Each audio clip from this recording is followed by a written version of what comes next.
Welcome to Kotlin Tutorial Part 4. Today, we will visually understand how variables work.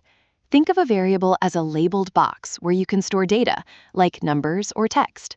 In Kotlin, we use two main keywords, var and val. First is var. Var stands for variable. It means the value inside the box can be changed later. If var score equals 10, we can easily unlock it and update it to 20. Next is val, which stands for value. Think of it as a locked box. Once you put something inside, you cannot change it. Trying to reassign a val throws a strict compile error. Kotlin is also very smart. Thanks to type inference, you don't always need to declare the data type. If you write var age equals 25, Kotlin automatically knows it's an integer.